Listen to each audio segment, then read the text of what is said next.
e i loro parenti, o almeno uno dei loro parenti. Questa è la proposta del presidente dell'UNEBA, che è il nostro ospite ed è in collegamento con noi da Rho. Lo saluto, lo ringrazio. Franco Massi, presidente dell'UNEBA, che è l'Unione Nazionale Istituzioni e Iniziative di Assistenza Sociale. Ce la spiega, buongiorno intanto, questa proposta, Massi? Buongiorno a voi. Sì, è una proposta non solo della nostra organizzazione, ma anche delle altre associazioni che riuniscono le strutture per anziani e per disabili in Italia. Quindi noi chiediamo, abbiamo proprio oggi inviato una lettera al Ministro Speranza per chiedere la modifica del piano vaccinale. È giusto vaccinare gli ospiti, lo si sta facendo, ma per garantire un antidoto alla solitudine è necessario anche nelle prossime settimane vaccinare almeno un familiare per ogni ospite di RSA o di strutture per disabili.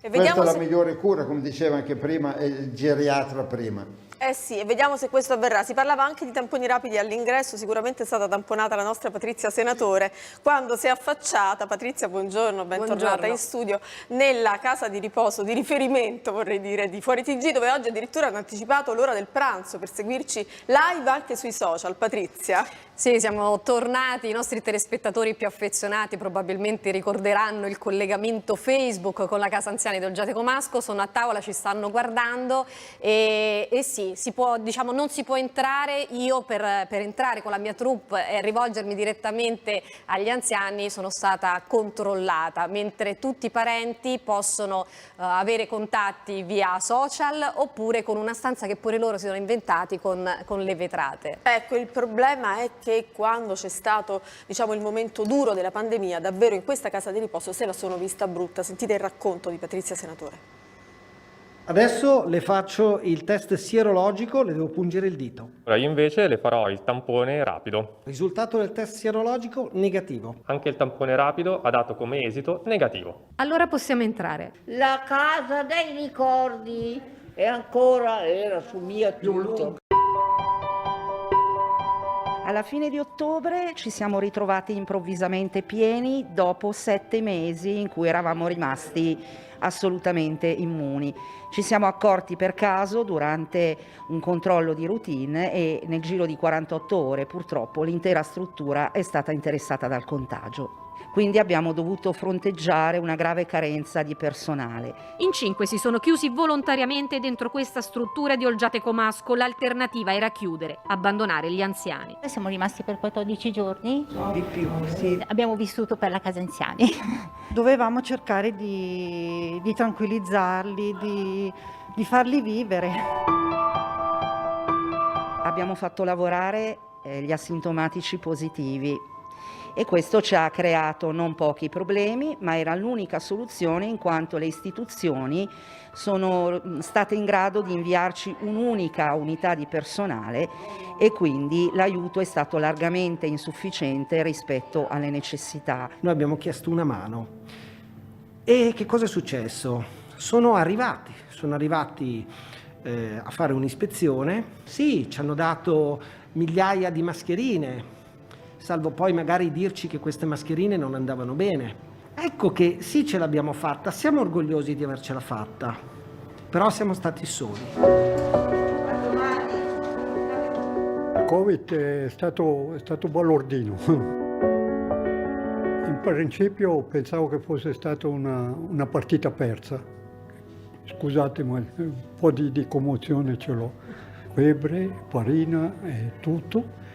E sono uscito benissimo. Il problema è che ci sono persone che invece hanno perso la voglia di vivere e noi abbiamo fatto di tutto, però la perdita dell'attività quotidiana è stato un po' l'altro killer. I consigli che posso dare sono questi: innanzitutto di non perdersi d'animo e poi avere fiducia nella medicina e dire domani ce la faccio, domani ce la faccio. Questo era questo che mi dicevo finché ce l'ho fatta. E il mio cuore lo sa cosa voglio da te, olè! Dunque Massi, parliamo del bando per trovare degli infermieri da fare inserire nel personale dell'RSA, che questo è uno dei problemi, scarsità di personale. A che punto siamo con il reclutamento di nuovi infermieri?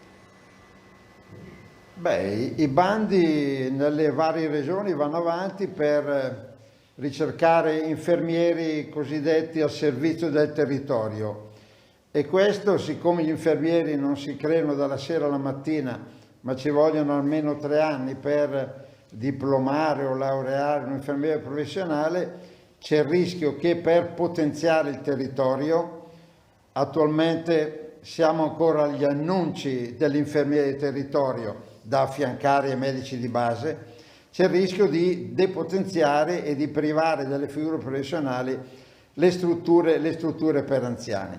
Qualche segnale c'è, e stiamo cercando di correre ai ripari in due modi. Il primo, voi sapete che nelle strutture per anziani e per disabili, come negli ospedali, c'è la figura dell'operatore sociosanitario. Ecco, noi vorremmo, per potenziare, anche se sperimentalmente, questa figura e aggiungere all'operatore sociosanitario OSS una terza S, specializzato, in modo che possa svolgere delle funzioni all'interno delle strutture in aiuto e sotto il coordinamento degli infermieri professionali. Questa è una strada che sta portando avanti la Regione Veneto, o meglio l'UNEBA e le altre associazioni della Regione Veneto, con l'assessorato di competenza. Ma quanto ci vuole per formare un operatore sociosanitario specializzato? Specializzato bastano 300, credo il progetto siano 300 ore di formazione, quindi 2-3 mesi anche col tirocinio è possibile arrivare, e questo potrebbe risolvere questa emergenza. Inoltre stiamo operando in collegamento col Ministero della Salute per favorire l'ingresso in Italia di infermieri professionali